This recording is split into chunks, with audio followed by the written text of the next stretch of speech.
I don't know what they're smoking over there at Princeton.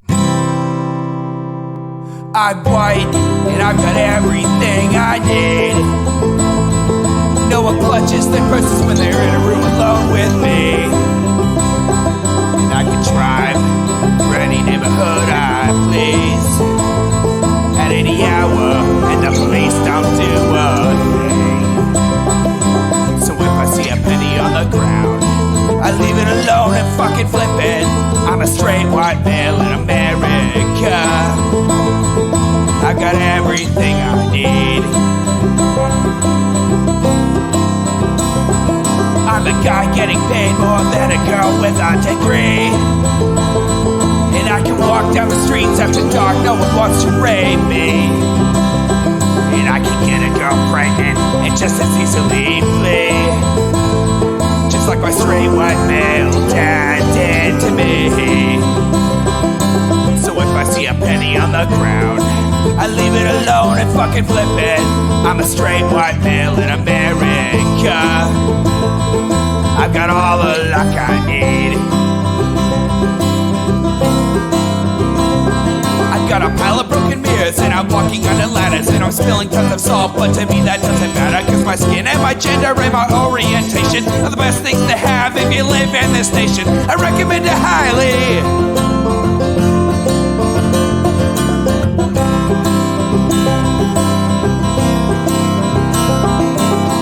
I see a penny on the ground, I leave it alone and fucking flip it. I'm a straight white male in America.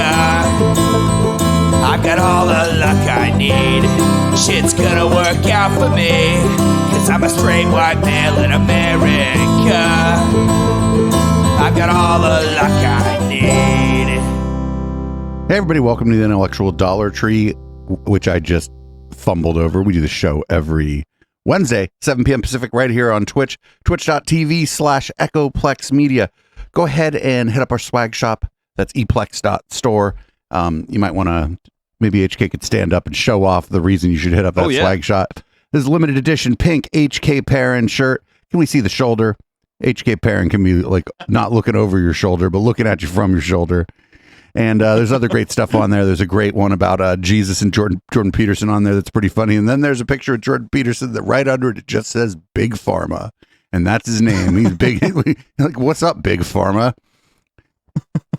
Anyway, I'm Producer Dave, and you can find me on Grindr.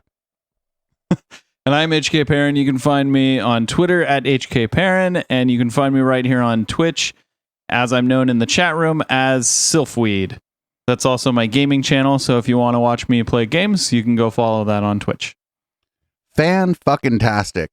So I've been waiting to do this guy, Jonathan Pageau, just because it's annoying. But the main reason I want to do him is because of the fucking, I don't want to do him. I mean, you know what I mean? The main reason I wanted to do an episode about him is because apparently he didn't think it was ridiculous. And he thought it was unfair that people on Twitter were making fun of him for believing in real demons. Not like the demons that haunt your soul metaphorically, because we all have that. I probably drink too much. HK probably works too hard. Historian Matt Sometimes. Probably just is just too big a bum. The media wench probably smokes too much weed, but it's a good thing she does not listen to the Intellectual Dollar Tree, and she did not hear me say that. But he doesn't mean those kinds of demons. He means rar. He means like a literal motherfucking demon, and he believes in them. So like the red guys with the pointy tails and the fangs and horns. Yeah, not even the BS demons. That's right. He means real. Yeah, something like that, or like some kind of like spiritual embodiment of evil, right? That kind of demon. Yeah, that's very silly. It's like being afraid of the boogeyman to me. I mean, I know that some people like wholeheartedly believe in that stuff, but to me, it just seems incredibly childish to actually believe in that. Well, here he is on Rebel Wisdom, months after Rebel Wisdom claimed they were shutting down shop, And this is part one. There's 2 parts of this. We're not going to get through much of this. I have a feeling we're going to be pausing this a lot. This is him and some guy named John Vervaeke, and they're going to talk about curiosity and wonder, and hopefully demons come up.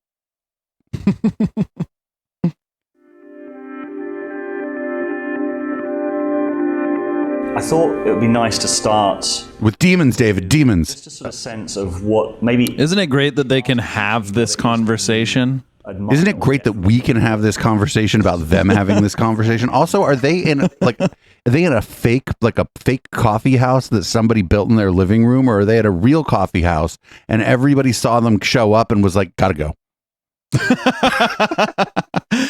I think either of those is equally likely. It's like, you know that problem of the Nazi bar? This is the problem of the sense-making cafe. You let one sense maker in and all of a sudden you have a sense-making cafe. That's right, because they're going to bring their friends and nobody's going to want to listen to a fucking thing they have to say. They buy one coffee and then they sit there and talk for 5 hours. A couple of days that we can kind of tap into and get through as much as we can. But maybe who would like to start? I can start because I'm the one who learned of John in a weird kind of funny way, because I did this thing about zombies, and I was addressing zombies in a very similar way as him, and then someone said, have you heard of John Vervaeke? He did this thing about zombies. And so I listened to him. You had written a little book, and then there was also some videos, and it was exactly what I was trying to get to, and so I thought, this is wonderful, like he really has this insight. And then I thought, oh, wait a minute, he's worked with Jordan Peterson, he's a maniac like me. And I just felt like he gave a great vocabulary for the things that I wanted to talk about, because sometimes I have these intuitions and there aren't always words, or words are sometimes too imprecise, and so it's slippery. But one of the things that John has done is that he's really created a powerful vocabulary to talk about the things. And so when I don't know what to say, sometimes I'll just I'll have my little John Vervaeke dictionary, like reach into that dictionary and pull in a word. So that's one. This is really, isn't it great that we're having this conversation? Like right at the jump, isn't it? Yeah. I don't know if this is like, if he's complimenting him or if he's insulting him. If I was sitting down with somebody for a conversation and I'm like, oh, sometimes I'm looking for sometimes I got some crazy idea going on and there's actually no words for it because it's actually fucking insane. So what I do is look for a friend of Jordan Peterson and hopefully pull from their vocabulary to talk about it. That would be the most insulting thing I ever fucking say to somebody, right? Yep. I would be extremely insulted if this guy was like, sometimes I just there's no words, so I'll just use the gobbledygook you spew and it works. We're not going to get through much of this at all. That's what at the outset attracted me to John, but then after that, there's so much more. I think that what John's doing in terms of consciousness and bringing the importance of consciousness to the fore, this notion of relevance and relevance realization, I think it's really falling into the right moment in so many ways, right? There are all these fields that are culminating towards that, and I think that his work is crucial to make sense of everything. So as much as the technology field with the question of AI or the question of intelligent machines, but then also the whole problem of social media, the whole problem of the media landscape as being related to attention, you realize that understanding relevance and understanding how relevance works and the manner in which we engage with the world is so important for us to make sense of what's going on and to not just be tools in this machine cog, the cog in this machine that's running and we don't know what's going on. We go down our phone and we just fall into these framed methods of getting your attention. We don't realize that we're just playing. By framed methods of getting your attention, does he mean that there's something outside of the screen on your phone, like a picture frame? Or does he mean the metaphorical framing? I think he means a metaphorical framing. He's just describing isn't it great that we can sit here and talk about nonsense instead of being on our phones and social media? Right. It's sure. I mean, that is what a pub is for. Yeah. Game, and we're just feeding the system. And so I think that one of the things that John is offering is a mechanism for us to be able to step back and understand what that is. So that's one. And then ultimately, I would say in terms of his approach to conversation and his just genuine openness, like all the conversations we've had, and we've acknowledged our differences, we know where we stand, and we kind of laugh about it, and we smile about it. But then we always go further in and deeper into the conversations. And so I think that he's... Well, they are fucking like, this is part 1 of 2, and it's an hour and 24 minutes. So you are going to go deep into something if you're going to talk for 3 fucking hours with somebody. God damn. I have never been more impressed by any skill than I am at everyone even tangentially related to the IDW, than their skill to go hours and hours of talking without saying a goddamn thing. Or if they do say anything like true, it's like obvious. And if they say anything new, it's ridiculous, right? Yep. But mostly they don't say anything. Yeah. They say as little as possible in as many words as possible. It's like it's like if you're trying to do a book report, but you haven't read the book. They're trying to do that, but with life. It's been such a precious conversation partner, and bringing my own ideas, because sometimes it won't happen in the conversation. Like we have the conversation, we kind of test each other, we push each other a bit, and then I go away, and then that's probably the best part. Later that, okay, yeah, this has changed, or this way of thinking has refined itself at least. And so I'm really happy that I've been really excited to see the attention that he's been getting more and more. And literally 3 minutes and 30 seconds of isn't it great that we're about to have this conversation? And you know what? It is so great that they're about to have this conversation.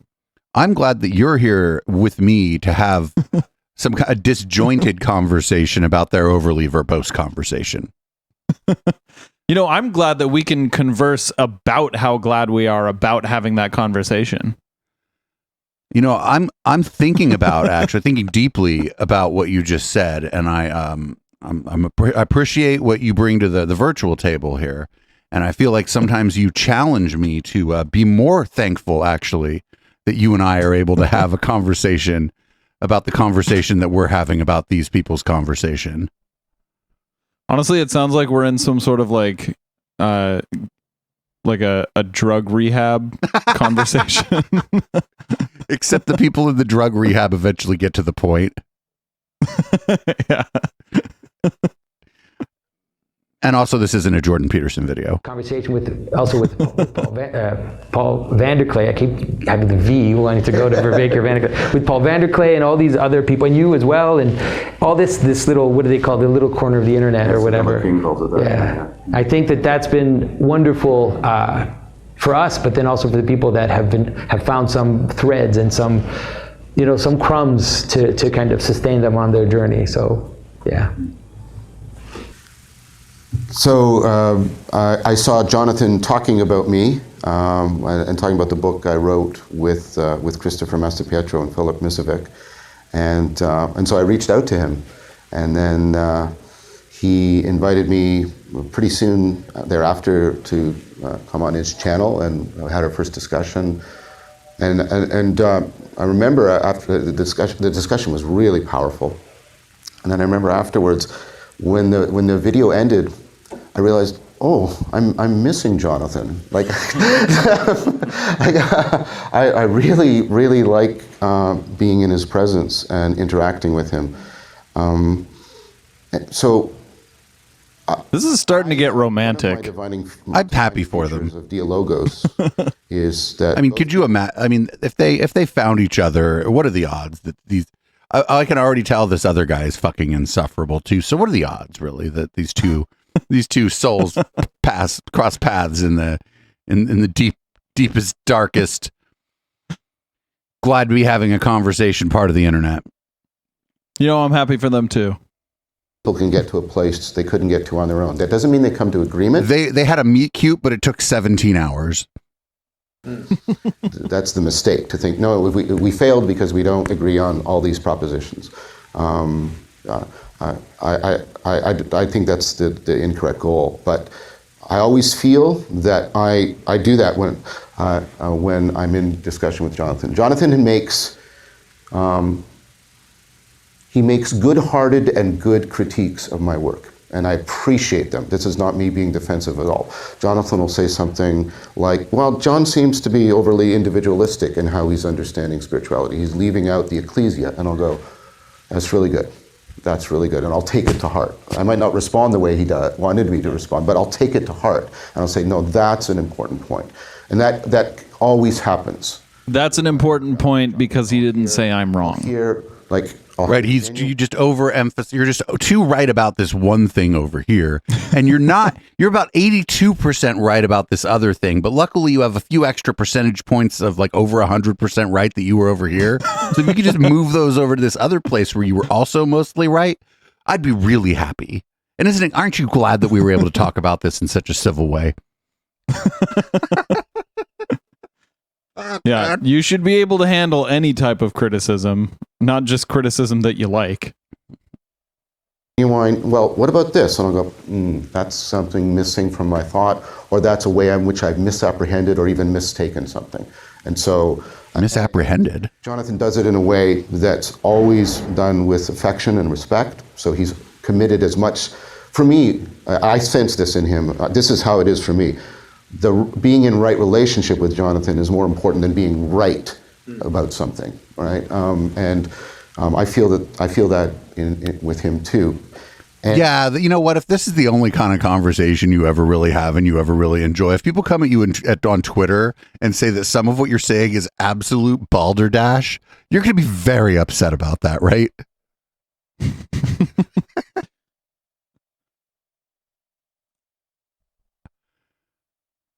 I'm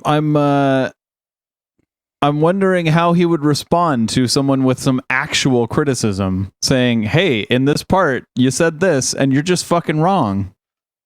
That happened to him on Twitter because at some point in this very, very long discussion, he does say that he believes in literal demons. And so people on Twitter, ranging from the very nice fellows over at Guru's Pod to maybe someone like me, we're telling him that that's crazy, that that's a supernatural claim, and that you have to bring it.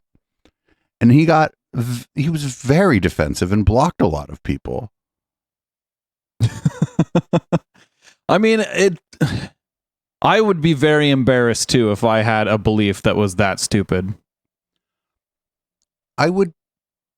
Yeah, I don't know. I can't put myself if you believed it and you were like having these kinds of deep intellectual conversations and stuff, and there were people praising you for it, would you even know that what you believed was crazy, or would you just think everybody was being a big old meanie to you? You know what I'm saying? It's like hard to put yourself into that mind space. Yeah. Because they would maybe I do have a belief that's that stupid and I just don't know it yet, but I will strive to not have that reaction if someone tells me about it. What he was he was replying to people saying, oh, well, you're just materialists. And he doesn't mean like you have a Coach handbag.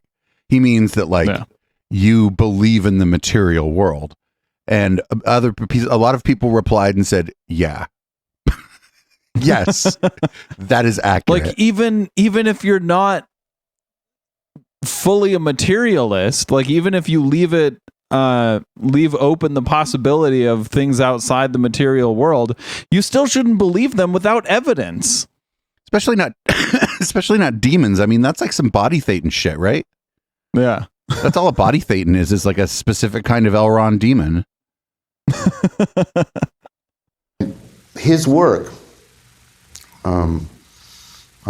on symbolism, I say this and people don't get it, and I say it half jokingly, but only half jokingly. People don't realize how radical Jonathan is, I think. Jonathan is, right, the what he rides a skateboard, that's super radical. To get people... Snowboard in the winter. I hope you take this as a compliment. You remind me of Goethe in that you're trying to get people to I don't know if he actually rides a skateboard. The world. That isn't just a way of having new propositions, but like seeing the world like in this fundamentally different and profound way. And that and that you actually have the courage and the integrity as a believing Christian to nevertheless mount a criticism of aspects of Christianity because of how they have lost the symbolic sense. And I admire that about you. And again, you don't do that with any hostility, but you do it with... I think it's so admirable that as a Christian, you can disagree with something your church is doing. Like, what Christian doesn't? And it's and just to be clear, it's not the part where they believe in like supernatural beings. Point about symbolism and the way symbolism happens, as you put it. I think this is a really profound thing, and I think it intersects with the work I do on relevance realization and sacredness and meaning in a really, really mutually beneficial fashion. And then, as I said, David Fuller awkwardly gets up and walks away, mumbling to himself something about being a third wheel. I want to use an adjective, and I hope people don't hear it the wrong way. There's a sweetness to Jonathan's presence. Like, that's one of the things I missed. Like, Jesus. when I'm not talking with him, that kind of goes away, and it's like if just put a ring on it, bro. There's been beautiful music playing, and then somebody shuts it off, and you sort of, that had been sort of, it had sort of gone into the warp and woof of my mind without my realizing it. Like, it was funny at first, but now I'm actually wondering, like, is he just like actually attracted to this guy? I'm uncomfortable, and I'm not even there. Poor David Fuller. He didn't even get to be a wingman or anything. There's a lyricist. Yeah, we're like we're like really extra third wheels just watching. Because Chris is like that too. The lyricism is beautiful. And like I said, Jonathan's ability. Just like a car has a third wheel and a second third wheel. I aspire, I hope that's the right word, I aspire to follow Socrates in ultimately a Neoplatonic way of life. And Jonathan is... This interaction don't feel so platonic to me. But I think it's still a legitimate form of Neoplatonism. And I think Christian Neoplatonism is a very good thing, so I'm not trying to do a backhanded insult. But Jonathan lives it. And I admire that. He's like, if I was doing like a slick insult, I wouldn't be able to do that actually because I'm not slick. So just don't think I'm doing that. I'm not that slick, all right? And so that's also why I like engaging with him. Yeah, I've got so many kind of jumping off points with what you guys have just said, but I just wondered if you wanted to respond to. He's like, do you play together? I didn't expect what you said, and I feel I take it definitely to heart, and I think that's something. I mean, I do see that we're also. I didn't expect what you said, and gosh, I'm just so choked up. I feel the same way. When the first time we met, we knew it instinctively that was happening, and then it's just a question of letting the vase getting filled with time and anecdotes, and so I. We should write some fanfic about these two. Yeah, there's so many different jumping off points. You mentioned this sort of this corner of the internet, yes, which I think is probably a good way of sort of framing it. And lots of people have given it different names, sort of the liminal web or the sense-making web, or lots of different kind of. But the broadest frame, and I'd love to get your definitions on this as well. It's all full of shit and overly verbose. What other like descriptions would we use for that? Delusions of grandeur web.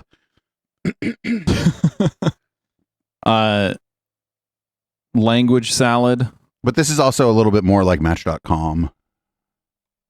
Is what Jim Rutt has called the what's next space. Mm-hmm. This sort of sense of there's a lot of common themes. One is like the whole left by religion. The what's like next sort of space? Questions of purpose and meaning that are not similar to the now space. Modern society, and that sort of seems to be fueling. If these guys, these guys ever saw a Russell J. Gold video, it would blow their fucking minds. With those deeper questions, and how would you frame like or delineate this kind of wider space or this wider conversation?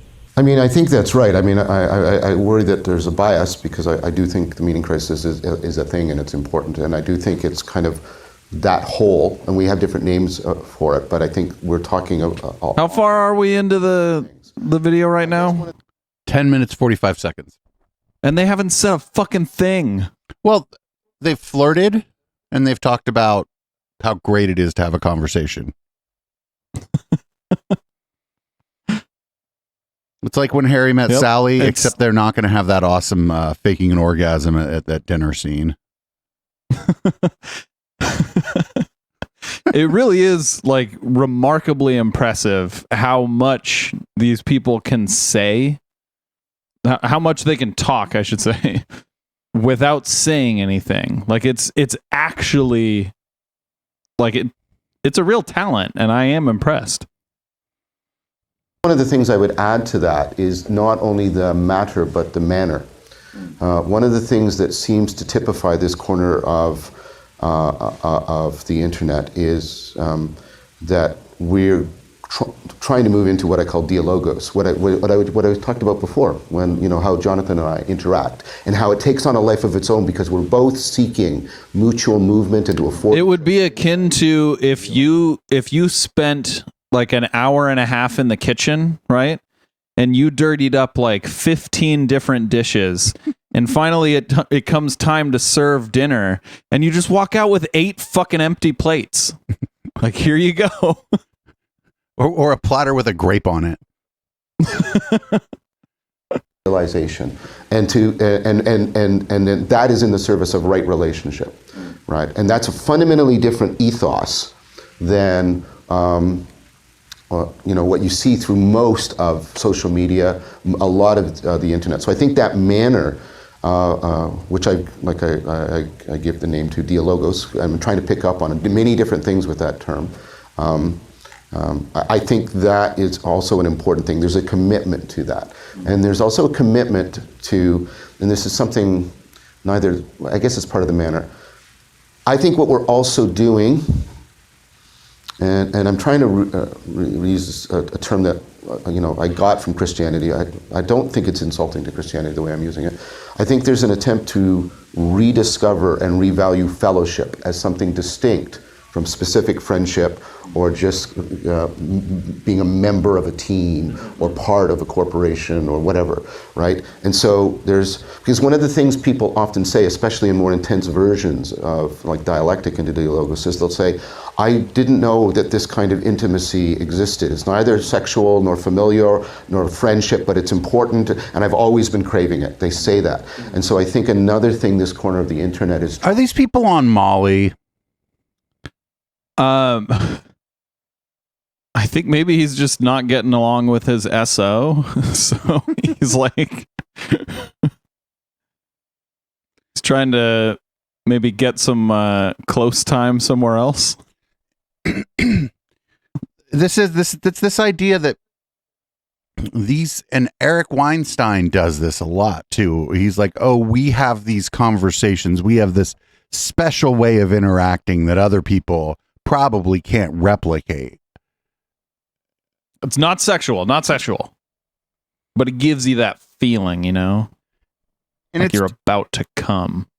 It's just that, yeah, this is awful, man. This is like, I can't, it's not even, this is so far beyond the, isn't it great that we're having this conversation? It's like, we've created a greater love. We've created a greater love than any other love that has ever. It's like a fucking love song, right? Love songs talk about how we have the greatest love that fucking ever existed. But this isn't even a song, and songs end. Dave, this is intellectual edging. Oh my God. Trying to do is to bring back into prominence. Getting right up to your point, right up there, but you never actually get there. And I don't see that as a value or even something that's being explored. And so for me, I use this metaphor of, you know, we're trying to get the courtyard rather than the courtroom. Where we're trying to get people to sit together and talk deeply and converse and participate in a conversation that takes on a life of its own. It's transformative, and they experience fellowship. Because, of course, that is also something. That's what you would do at, like, a school. 150. You're not friends with 150. Like, if you want to do that, go to college. People, Or like a corporate retreat where like you don't want to be at the corporate retreat. Everybody does the trust fall and shit. That I'm getting big like corporate retreat vibes from this. I'm getting like they want it. They desperately want what they're doing to be like academic, but it's just not. Like they're not knowledgeable enough to talk about the kind of things that you would in academia. So like they're not going to go to academia because like the kind of people making fun of them on Twitter are academia.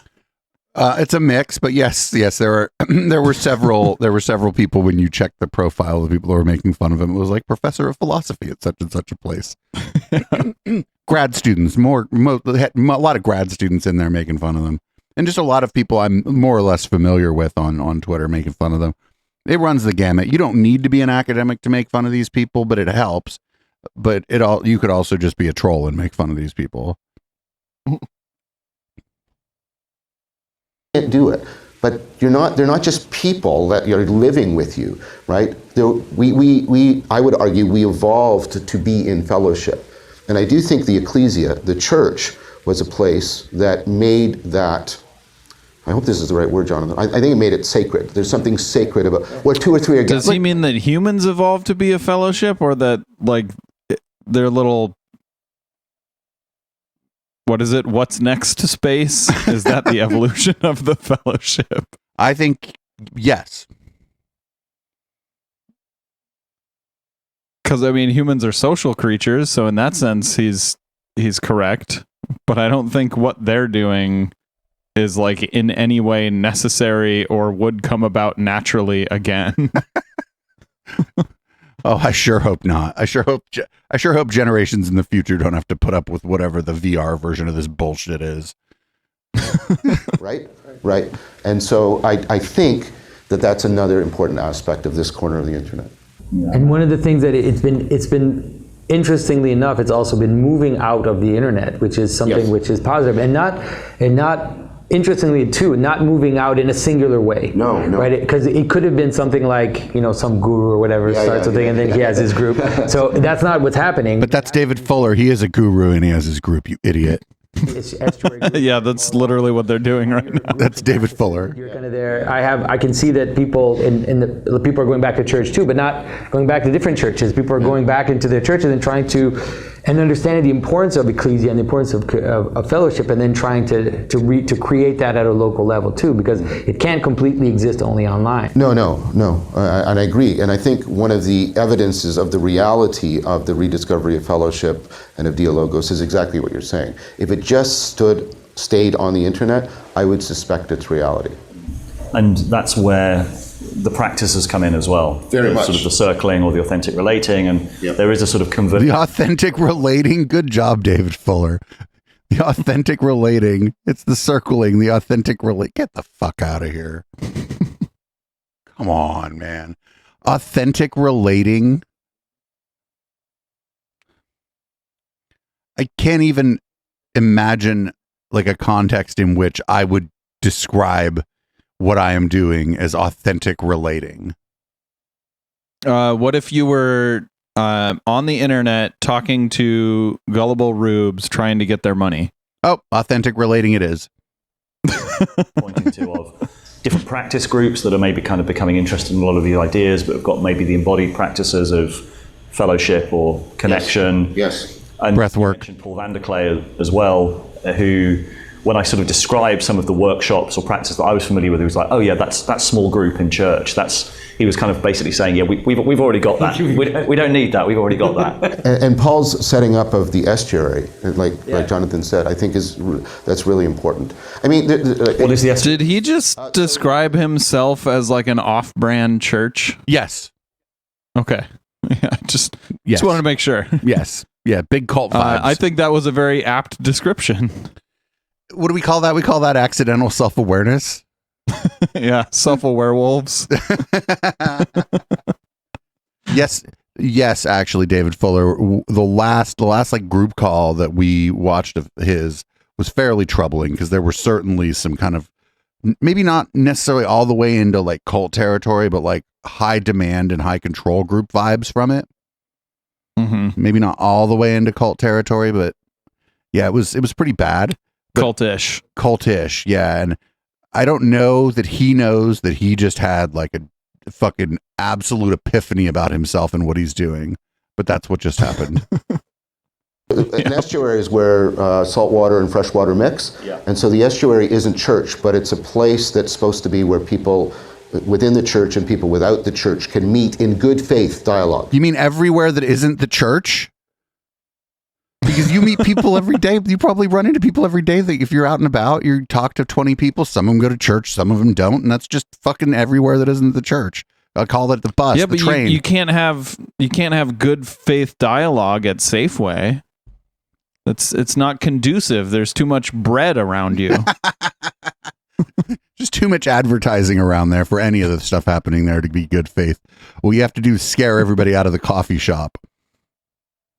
And really, we're not going to we're not here, we're going to convert you, right? There's no secret agenda. And also, there's an expectation people coming in from the world. We're not in here to sort of, debunk your Christianity. But it's it's like, no, can we enter into genuine dialogos and can we facilitate the formation of fellowship? And then how will that transform us? And then how can, people might go into the church, they might not. People might leave the church. That's also happened with it. Like now they're just talking about being a group, and it's like, a group for what? This is like what do you guys like stand for?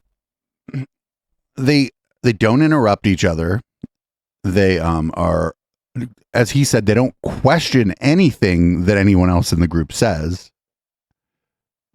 It's because they don't say anything. And to the extent that they do, somebody's just there to tell them that they're smart and they appreciate the conversation. I don't know. These people, I don't know. Maybe they just didn't have any friends. And now they're just on about how wonderful it is that they can be a group. It's like, yo, there's groups everywhere. Isn't it wonderful that we can be more than one person? And that some of us can do this church activity and some of us don't. Let's describe it like an estuary. God, get the fuck out of here. People go back to where they go back home. The thing is, though, if they ran into anybody salty, they'd be hella upset about it, right? So it's not even like an estuary. Yeah, it's what do you call it when freshwater meets freshwater? It's just a river. Right. It's just the same river. They're just all floating down the same river. They're going to transfer back and transfer their home life. And that's the important thing for estuary, as far as I understand. So these are people meeting online or meeting in person? I think both. Project, I don't know it. Yeah. Right. But they do try to have in-person meetings as well, Yes. that's my understanding. Yeah. And I wanted to raise a criticism that came up because I completely agree with you about there is a form as well. It's not just the content, it is the form and it's the way that these conversations are had. But I've spent a bit of time kind of dialing into what Peter Lindbergh and I have dubbed the critique sphere, which is sort of a group of people who've kind of emerged, and I think often have very valid criticisms. Sure. Oh, shit. Is he going to bring us up? Is he talking about us? Oh, no, he hates me. Like, he legitimately, for a while, was tattling on me to a couple people in the critique space for saying like things that are too mean about him. I'm not fucking kidding. This guy's skin is so thin. I was told these things in confidence. So I can't tell you who he's tattling on me to. And no, it's not either of the Gurus Pod guys. I can say it's not either of those guys because that's who everybody immediately probably thinks it is. It's not them. Of some of the figures in this space and some of the kind of focus on, and one of the criticisms they make is what they call civility porn. That a lot of the time, like this focus on kind of manners or the way that we interact actually can mask divisions and sometimes kind of difficult conversations are not had or, that's one of the criticisms I think is worth raising. I think no conversations are had. It's not that difficult conversations are had. Easy conversations aren't even had. It's just you guys like jerking each other off mentally. Right. It's like, yeah, the problem is kind of civility porn But your But analysis is right. They never get to the climax because intellectual edging. But your analysis is more right than whatever like laundered version of the criticism, because he's giving them like a very laundered, very watered down version of the kinds of criticism that people have. And the idea of civility porn, I had Aaron from Embrace the Void on, and we talked a little bit about it.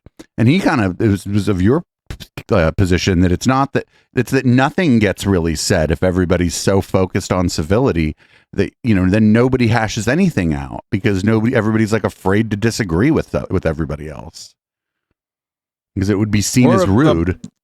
Afraid to just make any point. Like no one's brought anything of substance up at all in any of these conversations that we've watched. Of the sense makers especially, yeah, absolutely. Yeah. Cart before the horse. I think if you want deep differences to be deeply discussed in a way that might be transformative, there has to be trust. Yeah. And they're not getting, so they're putting the cart before the horse in the criticism. But that's the other thing that a lot of these people do is they mix up the interpersonal and the public. Public discourse about important matters, who the fuck has the time to build like this massive amount of trust with everybody that they're going to have public discourse with about the issues of the day? Like, it's not that it's the worst idea in the world. It's who has the fucking time. I guess he's saying you can't argue with someone unless you've made out with them. Lisa in chat just called this guy the milquetoast televangelist. So we've had a couple people on. I've been doing a little better job of trying to reach out to people, especially for this show. And there was places where I disagreed with Chris Kavanaugh. There was places where I disagreed with Aaron Rabinowitz of Embrace the Void. And we were actually able to have good conversations about the things we disagreed about. And we didn't have we didn't go to like some corporate retreat and do trust falls and shit together before that. It's just that we weren't going to be hell mean to each other. Right. Yeah. And like you and I have had disagreements, even like on the show, and we've talked about it. And in general, I'll come over to your side because it's usually about something I haven't thought about very much. Or because it's my show. But you can do that. But you and I have known each other for a very long time. But you could do this with a stranger. You could have a difficult conversation about something with someone you met at a bar. And as long as you're not ready to punch them in the nose, you could even get a little bit heated in the discussion and learn something still. Yeah, like there's a difference. There is a real difference between being civil and just doing civility porn. Right. Being civil is trying to wait till someone finishes when you can. It's not waiting till someone finishes at the expense of anything happening in the discussion, right? Because if somebody's going to talk to you for 20 minutes straight, you got to interrupt them. Especially if they're not saying anything. You got to interrupt them. You don't have to be rude about it. You go, hey, hold on, let me stop you there because I'd like to ask a question about something you just said. Like, but this guy's like, oh, that's putting the cart before the horse to talk about civility porn. And it's like, no, I don't even know what you mean by that, but you're wrong. Like, you know what this sense making shit has shown to me is that I don't even have to know what someone means to know that they're wrong. Well, like if it were actually true that, you know, building up layers and layers of trust before you finally get to talking about something of substance, if that were actually true that that's the way it should be done, then they would have gotten to something of substance by now. Right, because these people were talking for the first what felt like 7 years, but it was only like 7 minutes, about how they had built up these layers of trust. They're like 17 minutes in and they've not said anything. And they've made it very clear that at least the two of them that appear to be on their second date have built up like a lot of trust. Yeah. This is the 4th segment in their video. What were the other segments? And this is going to be my favorite part too, because they're gonna like talk ad nauseum about why basically we shouldn't criticize them, right? This is that part of it. It's this one. It's this part of the thing. The focus on ridicule. It's going to be this part. I guarantee that's what we're coming up against here. I don't think that like if Fuller brought up a criticism that was like, hey, there's people out there who think that a lot of this is just people not saying anything, then I'd have been like, that's us. But I know he's talking about Aaron Rabinowitz there, because Aaron Rabinowitz from Embrace the Void talks a lot about civility porn and how it gets in the way of having a real conversation with somebody. Yeah, he should address that they're not actually saying anything of substance. Debate in our society. That, and if that's the presupposition, that's a ridiculous presupposition. We are inundated and everything has become adversarial.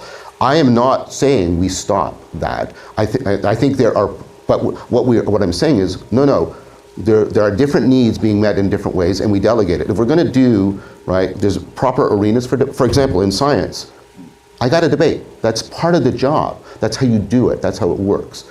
Right? But if I take that courtroom model into, like, try and take it into your relationship with your significant other, it's going to destroy it.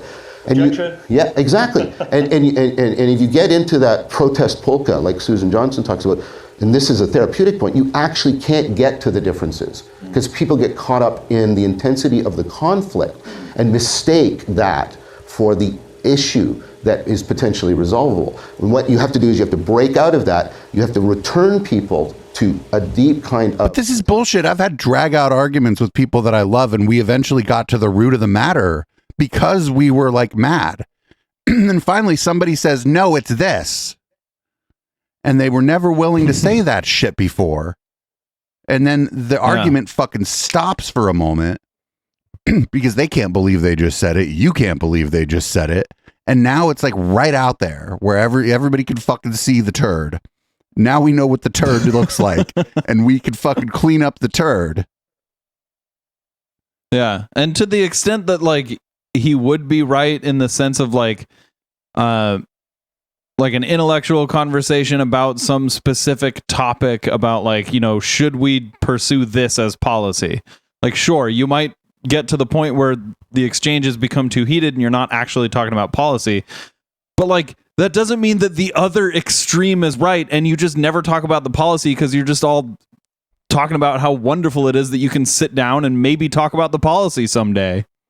Right. It's like it's like a good thing, you know, that's been in the news or whatever. The monarchy is all pomp and circumstance in the UK, and then their parliament is a fucking disaster, right? People are yelling and cheering, but the monarchy doesn't get shit done, and the parliament sets policy. Because the monarchy is just like, oh, I'm going to give a speech with a giant fucking piece of gold in my hand, and it's all very civil, but nothing gets done. Except maybe some sexual harassment and friendship with Jeffrey Epstein, but you know. And covering that up. And mistreatment of the women who date the men if the people in the organization think they're commoners. Or if they're, you know, a little black. Potential for trust. And then you say, now let's talk about our differences and avoid the protest polka, right? And let's try and do, can we both, let's say, can we bring up the differences, and then is it possible for there to be mutual movement? I think some people who criticize me just also forget the fact that I'm Canadian, and right, and so that's... No, we don't, no, listen, the Canadians are a lovely people, but they need to stop sending us their intellectuals and their comedians, all right?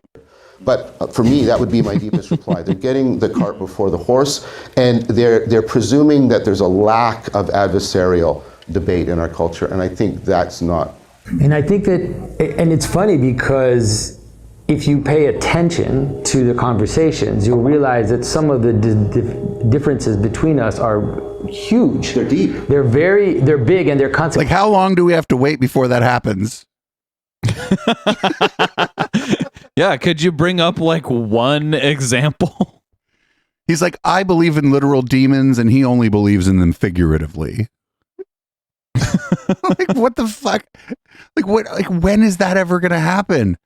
Yeah, and like maybe have a conversation about that. Instead of having a conversation about, wouldn't that be great if we could have that conversation and maybe it'll happen one day. You know who I want to stick like right in the middle of this, right in the middle where David Fuller is sitting, is the fucking ghost of George Carlin. 'Cause he's not even alive anymore to suffer any like material consequences for the shit he might talk to these people. Or like even the ghost of drunk Chris Hitchens, whatever that would be like. Just stick him right between these two people. Yep. So if you follow them to what that means in terms of what types of solutions you'll apply, and so I think that, and we are aware of them. We're not pretending, but we're saying, there's no point. We actually do. It's like a circle. A circle is a good way to think about it. So we'll go into that subject a little, like we'll push it. We'll feel the tension, then we'll move on to and something else. What do you do in this circle? We'll come back. Oh no, HK. We'll just let it. Just leave that dangling there. It's like, this is not going to break a relationship. Sorry, leave that there at attention. Okay, this isn't over yet. We have to come back and we're going to discuss it. And so I think that a lot of what I'm seeing in this like critique sphere is like what they would like to be able to put someone on trial and then just kind of put out all the accusations and what do you say to that, sir? What do you say to this? I mean, that's fine, whatever. That can exist, but I think that that's definitely not a model for a society, and it's not a model for. No, that's literally a model. That's literally a model for justice in our society, sir. That's critique. And also, that's literally how the court system works. Yeah, true. In Canada, the same as the United States. Yeah, but that's what criticism is. Like, does he mean like he just wishes that he could never answer criticism? Because like that's fine, you can do that too, right? But just cop to it. I mean, you don't even have to, but we're going to keep criticizing you then. Well, to be fair, if he was like, I don't like criticism, we'd be like, then we'd... Showing how... There's no winning with us, but we're not the whole critique sphere. About it that way. We're saying one of the things we have is a breakdown in the existence of these intermediary groups. Like we don't have communities anymore. Our families are broken. We don't have churches. We don't have intermediary organizations. We have the state, and then we have the... big divorcee energy from this guy now. Not to say what is everybody he talking about? Not to say everybody that got divorced is bad, but I'm just getting big divorced guy who's like family maybe doesn't hang out with him energy on the guy on the left now. Yeah, probably. Because what the fuck is he talking about? And also that's like just a right wing dog whistle about like poor people and black people and their families and shit too. Like, I don't think he means it that way, but that's the reason he doesn't mean it that way, because if he did, he would be making some kind of point, even if it was racist. And so I don't think he means it that way, because that would it goes against his nature to make a point, even a racist point. But he just said there's nothing in between the state and the individual. It's like, what the fuck are you talking about? Does he not believe in cities? Well, the city is the state. He doesn't mean like the state like California. He means like the state, like the government. The city might be like, what about like an unincorporated city? No. I mean, he said there's no community. A city is a community. Yeah, a city is he's basically, there's no neighborhood, right? There's no neighborhood anymore. Okay. I mean, I live in a neighborhood. I do too. Talk to my neighbors. And everything else is being broken down in between. If we want to rebuild something... I think I have a theory. None of his neighbors want to talk to him.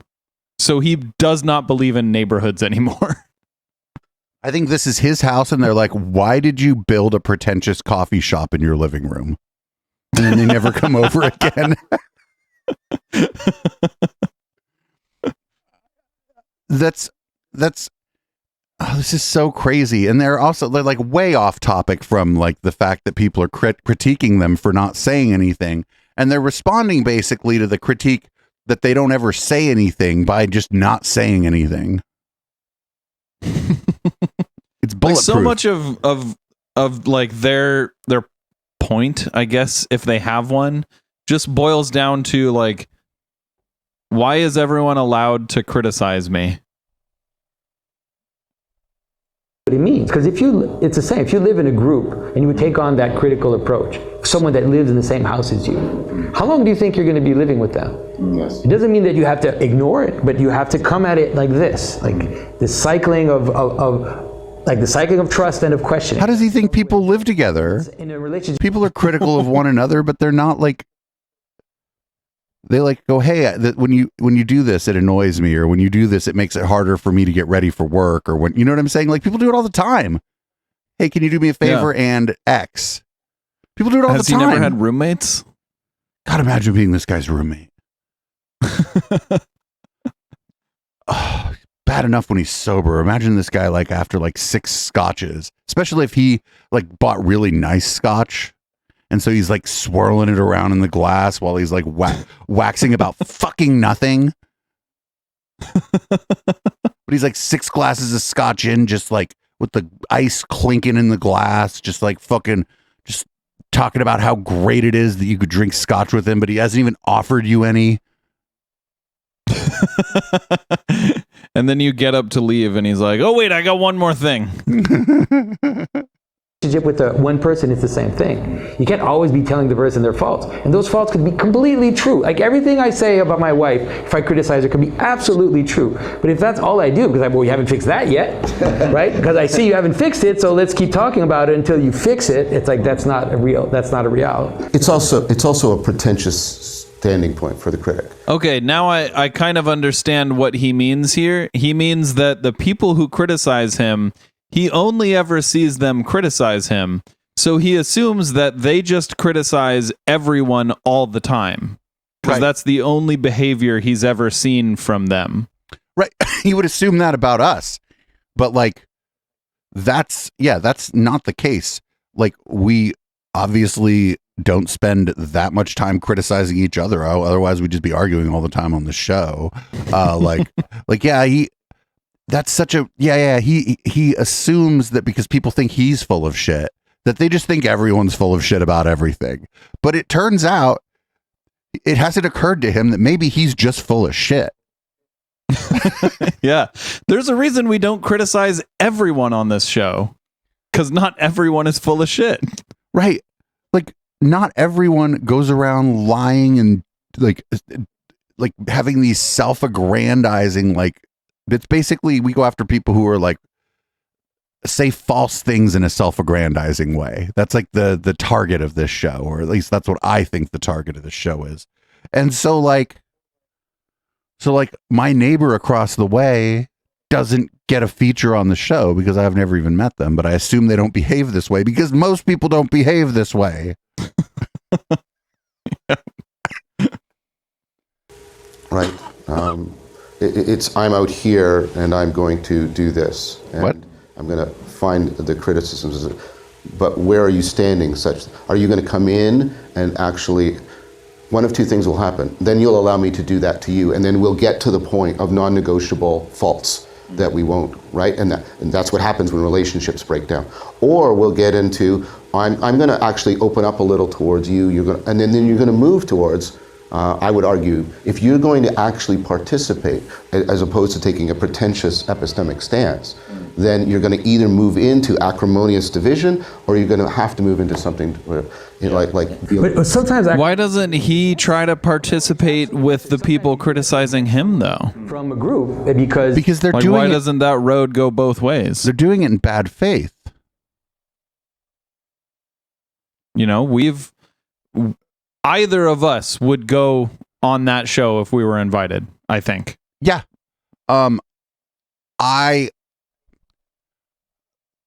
David Fuller would have to communicate with me through some kind of intermediary because he's terrified of me, but yes. And can we say the same of them? I mean, like, he's more popular on the internet than us. Absolutely. But like a show just like ours that were equally as popular as his, do you think he would go on that show? Just like ours, no, but he did talk to Chris Kavanaugh of Decoding the Gurus, and he did have Aaron from Embrace the Void on. And those are in our in our realm. But we're different. Like, honestly, we're different than them. We're a lot different because we're just, I mean, first of all, we were first. Like, we were first here, and we're not like academics. We're not like philosophers or whatever.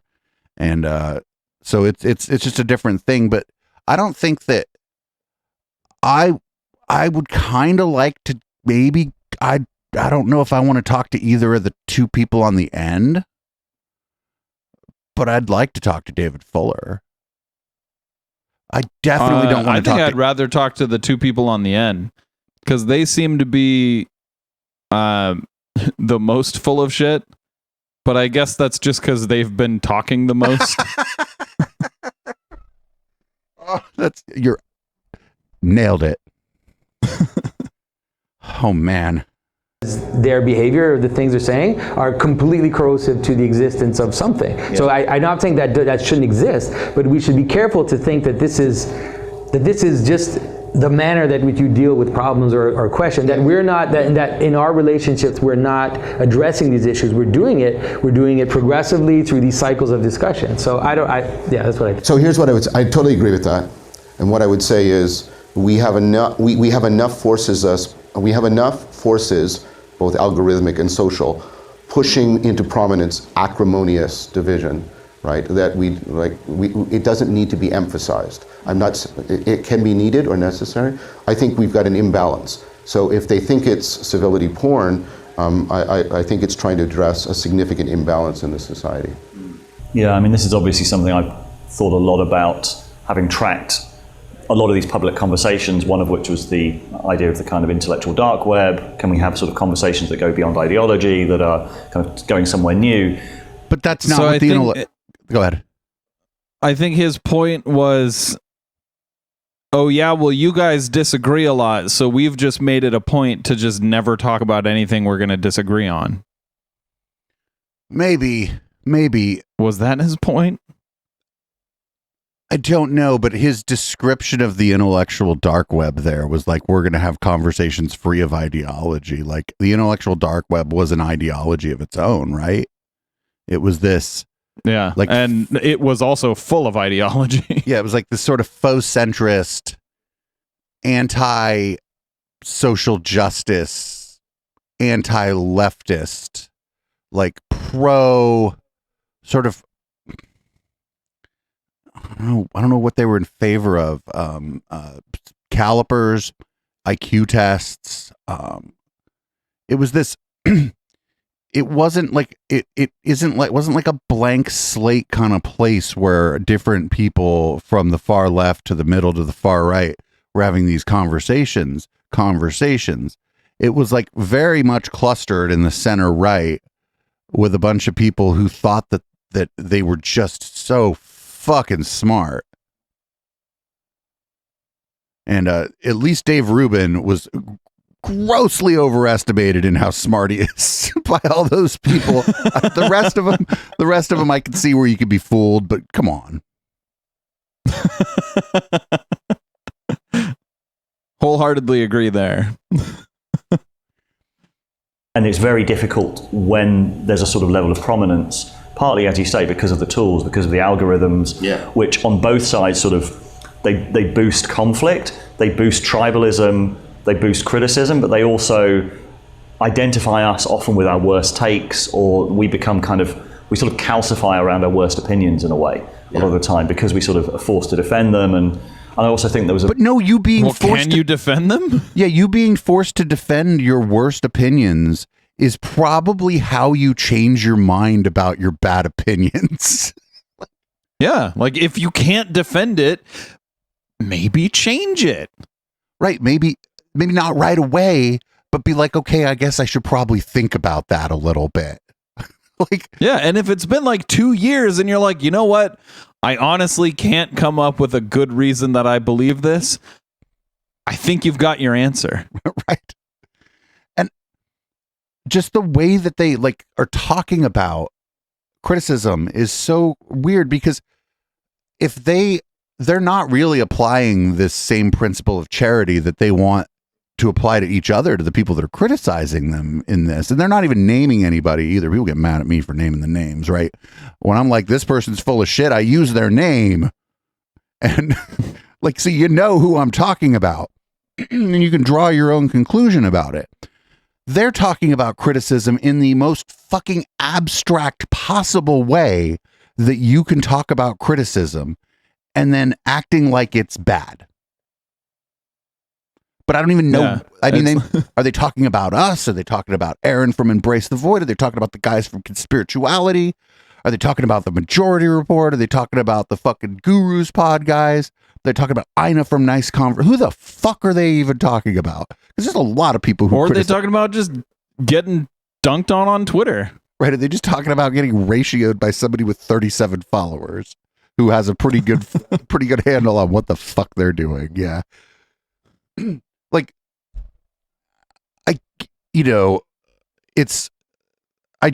the more I listen to the way these people talk about criticism, the more I'm willing to stand by sort of one of like the thing that we do that gets criticized the most. And the thing that we do is like name and shame people. And the reason I'm willing to defend it now is because of the first part where you name them. So you know who the fuck we're talking about. Who were they? At this point, I figure at the beginning he was bringing up something I've heard Aaron from Embrace the Void talk about, but it's gone so far afield from that. He didn't say Aaron's name. It's not like Aaron would have got pissed if he would have said, oh, Aaron from Embrace the Void was talking to me and he was saying this. Like, you know what I'm saying? Yeah, he's just saying the nebulous they. It's always the nebulous they that are against the also nebulous us. You know, fill in groups here at your pleasure. But there's no tribalism at play, of course. As you mentioned, like the sense of safety that's needed to create for these conversations, I think was not created or was not. But wait a minute, aren't these the same motherfuckers who were freaking out about a safe space a couple of years ago? Yes, they are. I mean, not the exact same motherfuckers, but they're in the same orbit, you know? Yeah. Expanded beyond the sort of a small number of people. And like what I think is quite beneficial about the conversation that we're part of is it's hopefully happened a little bit more underground, longer to be able to build up some of those relationships of trust, not in this kind of like New York Times article about all of these new public intellectuals, which then kind of creates this obvious kind of target. And quite right. People were making fun of those people before they stood in front of the plant, David. People were making fun of Jordan Peterson before he stood in front of the plant, I promise. Should have been people were making fun of Jordan Peterson like immediately because what he was saying was just blatantly untrue. And then how he was saying it was also, fun to make fun of. Let's not lie, right? Let's not pretend that some of it wasn't just like straight up making fun of his affect. Yeah. But if he would have been like a nice man who that was his affect, I don't think people would have gone after him. But it also turns out it got worse as he got more and more addicted to benzos. And more addicted to popularity, too. Yep. Kind of safety of the conversation breakdown for various human reasons, magnified by the social media kind of platforms that we're using, which bring out the worst in us and augment lack of trust as well. And I think a lot of it is because it happened explicitly on the political level, and the political level that's what that level is for. It does have a certain amount of debate, a certain amount of it's the level of conflict. That's where the political level. That's where we have wars. That's also where we get the attention as well. So it drags people there because there's such a temptation. Because that's where you get the responses on Twitter. That's where you get the. But wait a minute, David Fuller got famous by bringing on people who created conflict. Jordan Peterson, Eric Weinstein, Brett Weinstein. Those people all create conflict. Yep. So I don't know what he's talking. Like he's part of the problem. He's like a midwife for some of these people who are creating this kind of conflict. Or like a mob wife. I don't know which Take your pick. It's a strange attractor of immense force. The discussion we've been having, they have political corollaries, but they don't tend to be focused on politics. We don't tend to deal with the recent issue and everything. So we're trying to kind of talk about the meaning crisis more and about how we can kind of solve that. And then sometimes we'll say a little bit of politics, but it's not the central thing. And I think that's helped. I think that in the IDW, one of the things that happened, and you can see what it broke down, was it ended up being the political sphere. And like, oh my God, yeah, the IDW, it started becoming political. Get the fuck out of here. The whole thing was political from the beginning. It was like the rejection of social justice. It was like its defining feature. The thing that everyone agreed upon was that the SJWs had gone too far. It was like the manosphere, but with a PhD. Yep. It was immediately political. Specific political questions that this person is on the wrong side of, or on the right side of, and then I can't associate with them anymore, and so then we criticize each other across, and No, it broke up because of, like, I guarantee you, it broke up because of the conspiracy theories. Absolutely, yeah. I mean, Dave Rubin got kind of jettisoned off because it took them a while, but they all figured out the guy's an idiot, right? They all just figured out that he's an idiot. Even Brett and Eric had a conversation about how Dave Rubin's audience had captured him. And then, like, the rest of it all broke up. It broke up Sam Harris just left, actually. He was the only one that broke off because of conspiracism, now that I think about it. Did Joe Rogan break off because of conspiracism? Did Eric Weinstein, did Shermer break off? Did Barry Weiss break off? Actually, yeah, but that's kind of what people call as, like, the event that killed the IDW. But you're right. I think they just more or less lost relevance. Right, as a group. And some of the individuals, Brett's back on his way down, but during COVID, Brett had never been more popular. Yeah. But that's where, like, his popularity growth is what Sam Harris had a problem with, because I don't know why they didn't have a problem before that, because some of Sam Harris's politics were pretty different and it seemed just as egregious to me. But I don't know. I guess Sam Harris is not okay with, like, actively spreading misinformation, just passively. Yeah, I think, well, and I think, you know, I could see where if you're friendly with somebody, that being the place where you go, you know what, that's it. I'm sorry, that's it. I can see that being the place. If you're, like, willing to put up with, like, you know, if you're willing to put up with Charles Murray on your fucking show and then willing to go defend him, you've already demonstrated that if you have, like, a personal affinity for someone, that you're going to go pretty far out on a limb with them.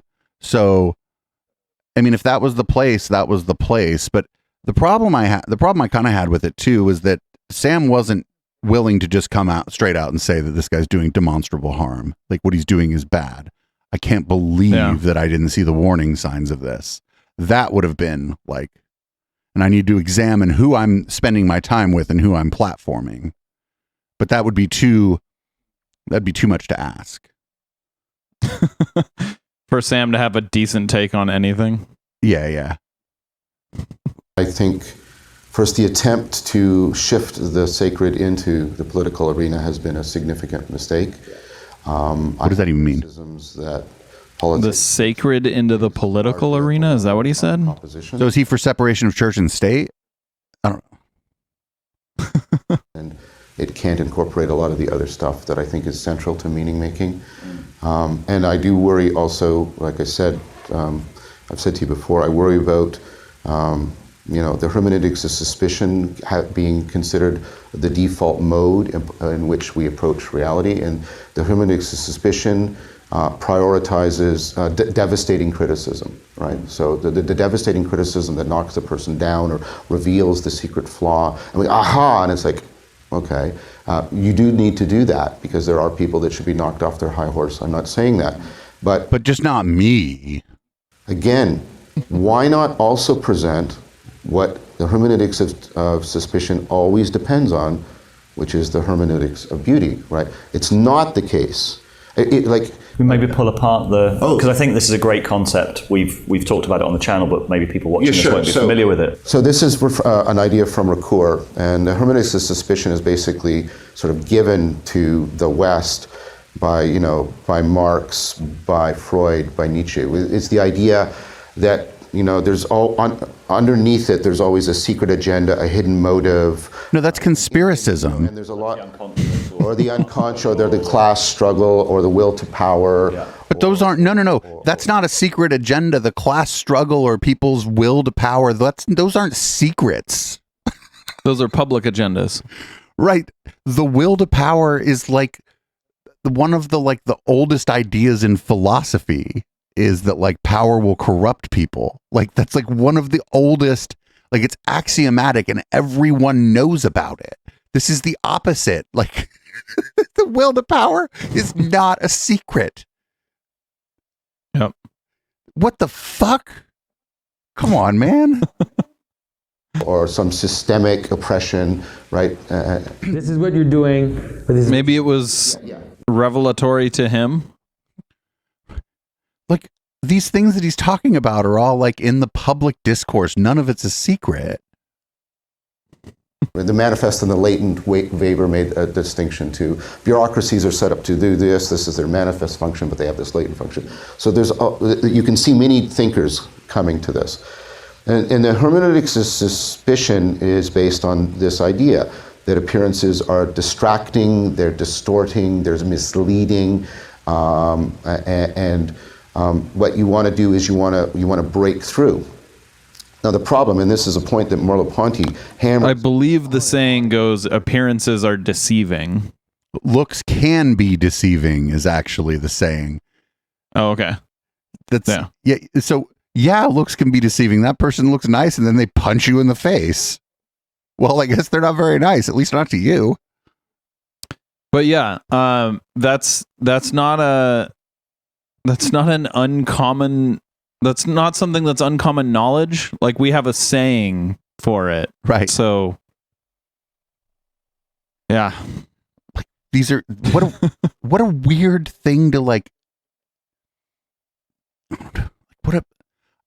I can't.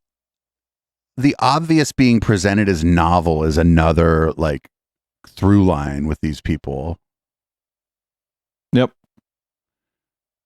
Right, phenomenology of perception, and the visible and the invisible, and like you can only realize something's an illusion in comparison to something else that you take to be real. Wait, what? So what that means is you have to say no. I mean, you have to have reality to know what isn't reality, I guess. But that's like saying you have to have water to know what isn't water. Yes, you have to know what something is to know what it isn't. That is correct. Like, what the fuck?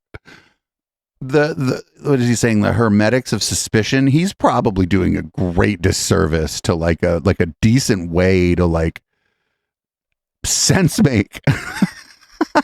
Like, yeah, you should be. What is it? Trust but verify. That's slightly suspicious, right? The idea of trusting but verifying. Yeah. In order to say that turned out to be illusion, I know that because look, I can't touch it, right? And the touching is real, right? And so, what's going on when you say it's real? I'm not trying to do the What do you think David Fuller's writing right now? What you're saying is no. There are times when the appearances aren't distracting or distorting or deceptive. They're actually disclosing of reality. And I take that to be at least the ancient. That aha moment. An aha moment, and I take that when appearances do that for you had an aha moment because you also realized that if you observe something, it could be descriptive of the reality. That's not an aha moment. That's called looking at something.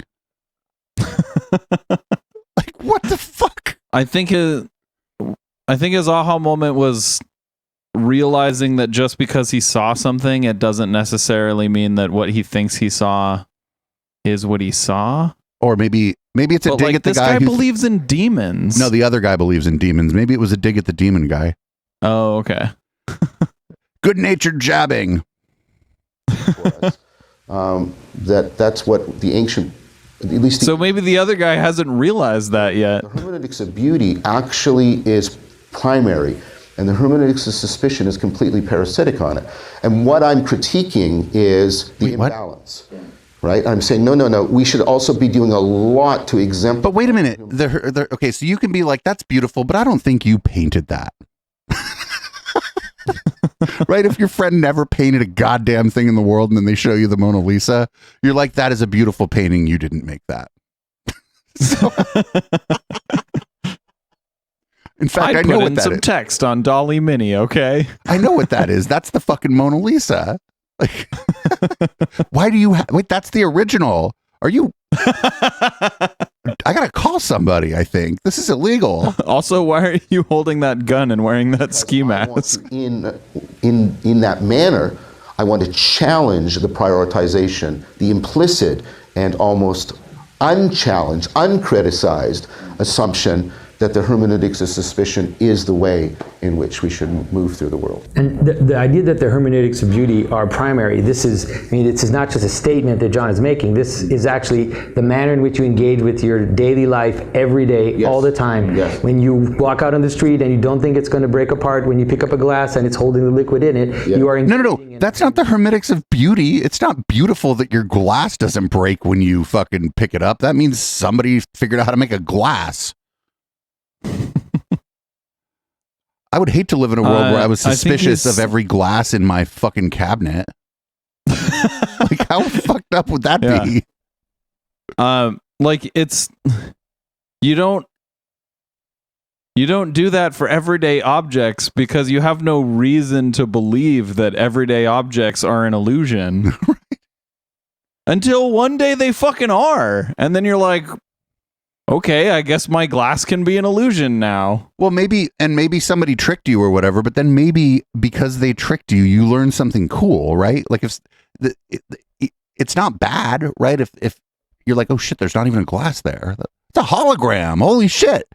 You're like, how'd you do that? Where's the And then somebody's like, that's my hologram. Let me show you how this works. And then you learn something. But then you can't, just because that happened, you're not going to go around assuming like the waiter, like the fucking food server brings you a cocktail. You're like, sir, that might be a hologram. I demand you prove that is real. Oh my God. hermeneutics of beauty. Trust. It's just trust. It's just the idea that what is being disclosed to me, the appearance of it, is revealing what is true about it. And this is something which is actually the fuel for your life. Exactly. You couldn't function without it, and it is the fuel for everything that's good and that makes you feel alive. So although it is true that sometimes there are appearances can hide what is behind it, as John said, we have to remind people that the primary mode is this hermeneutics of beauty. And if you engage with it that way, and if you also, because one of the problems with the hermeneutics of suspicion is that if you engage others with that hermeneutics, the position in which you're in is a position from which you won't receive anything from the person in front of you, because I already figured you out. This is as good a place as any to stop this. So, and we're going to watch a little more of this during the post game, but we actually are going to go to part 2. We watched some of part 2 like a month ago, like during the post game. So we're going to get about halfway through to part 2 in the post game here and see if they're even saying anything. But I got to tell you, these two things that they're talking about, first of all, these can't possibly be the only two ways to look at the world, is just beauty and suspicion.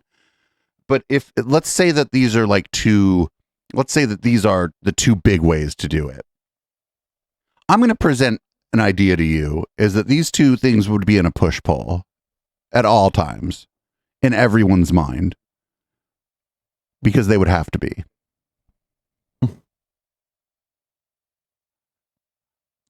I couldn't see it working any other way.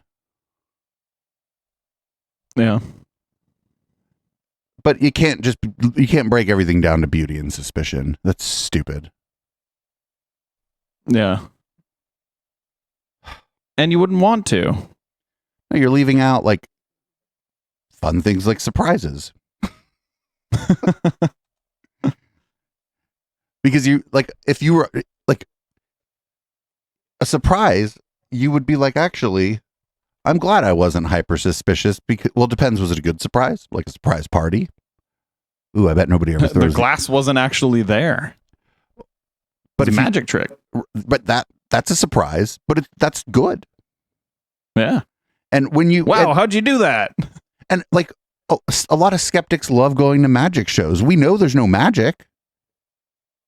We just think it's cool. Like, I bet you go to a magic show and it's going to be like skeptics are going to be like overrepresented in the audience because it's fucking cool, because it's somebody's tricking you and they're doing it on purpose and they're telling you beforehand that they're going to trick you, and it's still awesome. Yeah, and the magicians are skeptics too. So generally, I mean, yeah, usually. And so like everybody's in on the thing, and the most suspicious people in the world are there to view the beauty of a magic show. So it just blows this whole fucking paradigm away. Like this guy's shit, it just blows it all away, because everybody there knows it's not real. And it's just, if it's a good magic show, it's fun as fuck. There's comedy, there's music, there might be dancing, there's performance art, like, and it just blows away this guy's whole paradigm. Because the beauty is in like the suspension of the suspicion, even though you know it's fake. Yeah, and maybe there's a sense of danger, and the sense of danger is what you like. Or maybe you're just there because it's your friend's magic show and he expects his friends to show up. I don't know. Who fucking knows? But like that's such a dumb way to look at things, and I'm just like really disappointed that these people are like considered to be like intellectuals. I don't think I should be considered an intellectual. I actually kind of reject the idea of like measurable intellect anyway. But if we need to do better as a society, if we're going to prop up people as being hella smart, we need to do a little bit better. And I suggest we start with propping up the magicians. I agree. Fuck. Yep. All right, HK, you want to read the show out? Yes, we do this show every Wednesday at 7 p.m. Pacific. If you want to check out our other shows, check out echoplexmedia.com. And if you want to support us, it's patreon.com/echoplex. And if you are here live on Twitch, we'll see you on the other side of this song for Red Light. This is Boomers by Periscope.